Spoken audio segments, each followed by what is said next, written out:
Hello and welcome to the Long View with me, Jon Jordan. Today we're playing Phantomgate, which is a squad-based RPG from Netmarble, currently in soft launch testing on the Australian App Store. Now I've been doing quite a lot of videos about this game already, because it has a kind of an interesting platformer level kind of exploration battle system. But in this video I'm going to go in and look at the metagame, so look at kind of the leveling up systems and how that kind of impacts the overall game. So this is what the kind of HUD looks like. You can see some characters wandering around there. They're my squad characters. You can see here's a big thing saying free summons. So just collecting some gifts there. So it's very much this kind of free-to-play model where you get these free summons. You can buy them as well using the currency, but to keep you coming back you get these free summons. So this free summon I'm doing here will guarantee me a between a 3-star and a 6-star character. So it's a very what we'd expect, a very kind of typical kind of rarity-based kind of RPG character summon system. You obviously want the higher level characters, the better. So we've got a 3-star beta-souled mummy, actually not that useful. There's another summon, so this one will guarantee a 1 to 3-star character, so a much lower level character. Probably I could get a 3-star one, but I got a 1-star one. So there we go. So that's kind of typical. We see from an RPG. So we go into this other thing. Sorry, this is going into the phantoms. This is what they call your kind of squad characters. This is my squad. We can see the ones in my party. So I'm going to dismiss these low-level ones that I just summoned because they're not much use.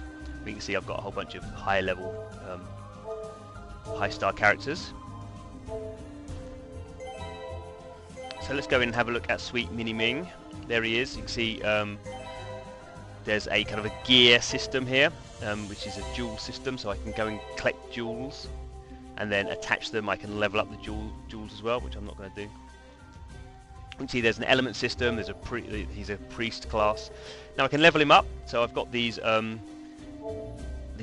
purple gems, and I can use up some gems, level him up. You can see here his stats have increased.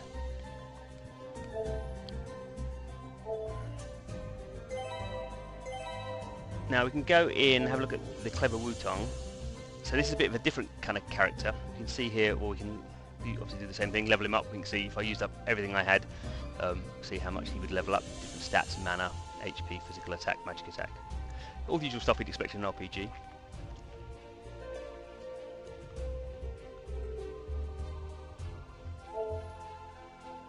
But we have this evolve system as well. So you see on the far right there that his current phantom is level 3, but when he gets to level 15, in terms of this evolve level, we can level him up to different types. So it's almost like we can, depending on the gems we use. So beneath the figure as he changes, you can see there's kind of a water gem, an earth gem, fire gems as well, and they can actually evolve him as well. So we have this leveling system, and we also have this evolution system.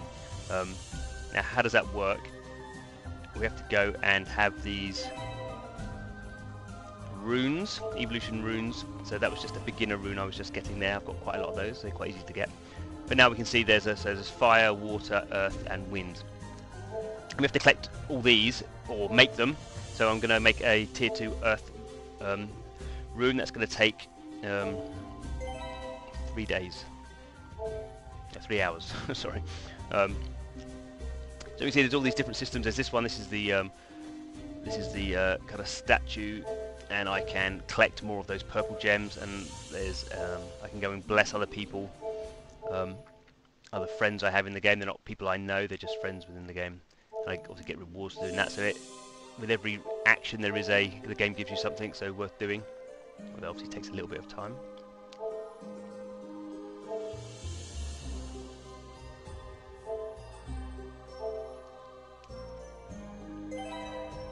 Okay, doing stuff, I get achievements, so this is again very typical. Anything I do, I bless the friend statue 5 times, so I get some more of those purple gems, which I use to level up my characters. In my inbox I've got some more things. This is a game with a stamina system, an energy system.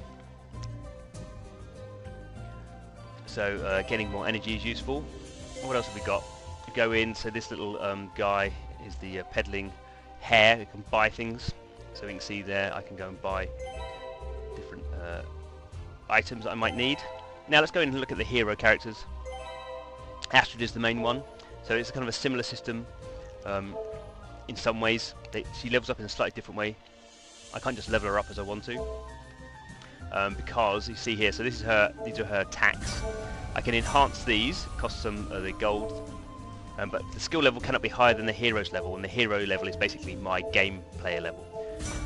So I can't go beyond 33, because that's what the skills can't go beyond 33. So that kind of makes sense. So I'm leveling all those up, but obviously I need to get her to a different level to unlock them all. Okay. Same stats though, battle power, HP, mana, and she has the same gem system as well. So we have different, 3 of these heroes, Bjorn. So this is the Awaken system. So this is, as I collect these items, you see there I can preview what he will look like when I've collected all those items. I collect those items by playing through the levels and collecting everything. And a similar thing with Tia, so she's a wizard class. I've not collected any of her items yet, but she's obviously, when you awaken them, they look pretty cool. It's an aesthetic and a gameplay change. So you can see there's already building up to have these different hero characters who lead your squad, all your squad members you're collecting more of. Lots of different types of things to collect.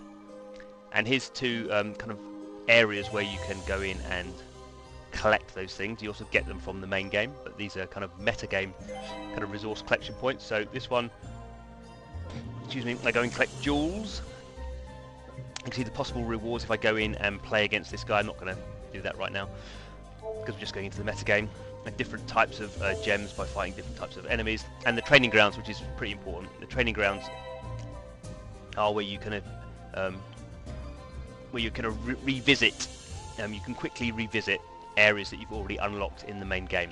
So you can see I've cleared those areas, and there's this auto clear button. So auto clear buttons are basically, you've cleared them, there's an auto clear ticket as long as you can collect them. So I auto cleared those 5 levels, so I used up 5 of my auto clear tickets. I gained those rewards, and I'm going to do it again. So you can see very quickly I'm using up those resources to get more resources. It's a very resource kind of heavy game, and as you get further into it, so I've not been playing it for that long, there's certain resources that you really want to focus on. So at the moment I'm just collecting all resources, but at certain points in the game I'll really want to focus on maybe leveling up one of the hero characters, or one of the specific, getting some of the specific gems or some of the runes to evolve my my phantoms. So running through this quite quickly, but it is, you can see, a fairly complex kind of meta. We can quickly go in and do this. The training ground, you can do an auto. So even though there is an auto play option in the main game, you can do this as well. You can auto play for as much energy as you have. So this is how the battles happen in the game. I'm auto playing it at double speed, and these little bubbles drop down, which I have to, if I don't use them, they'll just fall off the end of the screen. But I can use these just to give myself a bit of tactical advantage. But the nice thing about this is you can use up all your energy. So you can use, if you had 25 energy, you can play through the 5 levels 5 times, assuming you would win. There's even an option where you can buy buffs as you go along to make sure you don't die, but that gets very expensive, as I found out. So they're leveling up as well. So you can see everything we do is revolving around the different layers these characters have for level up. You have the basic leveling up, there you have the evolution, you have the gem system. For the heroes you have the awaken system. So it's quite a lot to do all the time, which is kind of what you want in a free-to-play mobile game that you're going to play for weeks and months and maybe years. Certainly I played Netmarble's previous game before this, which was quite similar, and that was called Soul King, and you kind of had this kind of situation where you were sometimes playing for like 20 minutes, half an hour a day, which is maybe a little bit too much. It gave you a lot of energy and there's always lots of things to do. But anyway, I'm finding Phantomgate a very interesting game. I think it's better than Soul King, which is a game I did enjoy, but then kind of found after about 6 months I'd kind of come to an end of what I could do, and lost a bit of interest in it. Just going quickly through the store system, very standard store system. You pay real money to buy gems, and you use gems to buy stamina, gold, phantom souls, other things. Interestingly, Soul King wasn't particularly successful financially. This game I certainly have more appeal graphically. It's much more interesting, very kind of beautiful looking kind of art. kind of style, and it has also this kind of more kind of platforming gameplay element, and quite a deeper story. Story doesn't always matter in these games, but obviously the developers worked on the story for this one. So interesting, really shaping up to be a good game, I think. I'd say currently in testing in Australia, so if you have access to the Australian App Store, I would definitely say check it out. Otherwise, waiting for the global release, which should happen fairly soon. I think it feels like a fairly kind of well-polished game. So anyway, this is the long view, where we play free-to-play mobile games for as long as we can, and we do videos about the ones we like, typically sometimes about the ones we don't like as well. If that's your thing, don't forget to subscribe to our YouTube channel, but thanks for watching the video, and hope to see you again soon. Hello, and thanks for watching to the very end of the video. If you have any comments, please put them in the comments box. We love to read your comments. And if you haven't subscribed already, the subscribe button is below. And don't forget to check out some of our other videos. There's 2 really good examples on the screen right now.